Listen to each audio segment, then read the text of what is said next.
ഇന്ന് രാവിലെ കുഞ്ഞിനെയൊക്കെ കൊണ്ടുവിട്ടിട്ട് അത്യാവശ്യം നമ്മുടെ വീട്ടിലത്തെ പേർക്കുള്ള കാര്യങ്ങളൊക്കെ ചെയ്യാനുണ്ടല്ലോ, അതൊക്കെ ഓടിപ്പിടിച്ച് ചെയ്യുവാണേ. ഇത് കഴിഞ്ഞിട്ട് വേണം എനിക്ക് തയ്ക്കാനിരിക്കാനായിട്ട്. ഇന്നലെ നമ്മുടെ പറമ്പ് മൊത്തം ഒന്ന് തെളിച്ചിട്ടായിരുന്നു. സാധാരണ ഞങ്ങൾ എല്ലാവരും കൂടി ഒന്ന് തെളിക്കാൻ ഇറങ്ങുന്നതാ.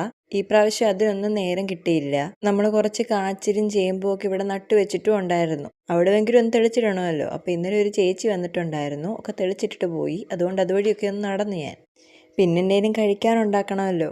കുറച്ച് തയ്ച്ച ഡ്രസ്സൊക്കെ കൊടുക്കാനുള്ളതുകൊണ്ട് ഇന്ന് ഉച്ചക്കത്തെ പരിപാടിക്ക് അടുക്കളയിലോട്ട് കയറാൻ ഇച്ചിരി താമസിച്ചേ. ഇന്നലെ കുറച്ച് കൂന്തൽ കിട്ടിയായിരുന്നു, നമ്മുടെ കണവ. അത് ഇന്നലെ കുറച്ച് വറുത്തു. എനിക്ക് വറുക്കുന്നതിലും ഇഷ്ടം റോസ്റ്റ് ചെയ്യുന്നതാണേ. അപ്പം ഇന്ന് ആദ്യം അതങ്ങ് ചെയ്യാം. വലിയ സംഭവമൊന്നുമില്ല. കണവ ഞാൻ സാധാരണ യൂട്യൂബിൽ നോക്കി ചെയ്യുന്നതിനേക്കാളും തന്നെ എന്തെങ്കിലുമൊക്കെ തട്ടിക്കൂട്ടുമ്പോഴാണ് ശരിയാവാറ്. ഇന്നലെ ഞാൻ മുഴുവൻ ക്ലീൻ ചെയ്ത് വെച്ചായിരുന്നു. അതുകൊണ്ട് ഇന്ന് വലിയ പണി ചെയ്യേണ്ടി വന്നില്ല. ചുമ്മാ കട്ട് ചെയ്തിട്ട് 1-2 വട്ടം കഴുകിയെടുത്തപ്പോൾ സംഭവം സെറ്റായി. ഉപ്പും മുളകും പുരട്ടി അത് കുറച്ച് നേരം അവിടെ അങ്ങ് വെച്ചേ. എന്നിട്ട് അത്യാവശ്യം തൂക്കാനും വാരാനും അടുക്കി പറക്കാനും ഒക്കെ ഉള്ളതൊക്കെ അങ്ങ് ചെയ്തു. ഞാൻ സാധാരണ വെക്കാറ് സവാള, ഇഞ്ചി, വെളുത്തുള്ളി പേസ്റ്റ്, പച്ചമുളക്, തക്കാളി ഇവരെല്ലാം കൂടെ നന്നായിട്ട് വഴറ്റിയിട്ട് എന്നിട്ട് അത്യാവശ്യം മുളക് പൊടി, മല്ലിപ്പൊടി, മസാലപ്പൊടിയൊക്കെ ഇട്ട് ഒന്നുകൂടെ വഴട്ടും. എന്നിട്ട് നമ്മൾ നേരത്തെ മാറ്റി വെച്ച് ഈ കണവയും കൂടി ഇട്ടിട്ട് ഒന്ന് വറ്റിച്ചെടുക്കും.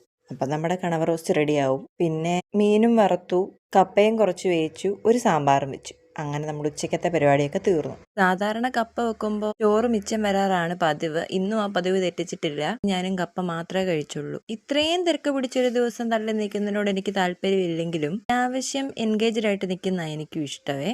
അങ്ങനെയുള്ളപ്പം ഇടയ്ക്കൊരു ദിവസമൊക്കെ നമുക്ക് ഫ്രീ ആയിട്ട് കിട്ടുമ്പം ആ ദിവസത്തിനെ നല്ലതുപോലെ എൻജോയ് ചെയ്യാൻ പറ്റും. നമ്മൾ കറൻ്റ്ലി പൊക്കോണ്ടിരിക്കുന്ന അവസ്ഥയിൽ എന്തെങ്കിലുമൊക്കെ ഒരു കാര്യം പോസിറ്റീവായിട്ട് കാണുമല്ലോ. തപ്പി പിടിച്ചെടുത്താൽ ലൈഫ് കുറച്ചുകൂടെ സിമ്പിൾ ആയിരിക്കുമല്ലോ അല്ലേ.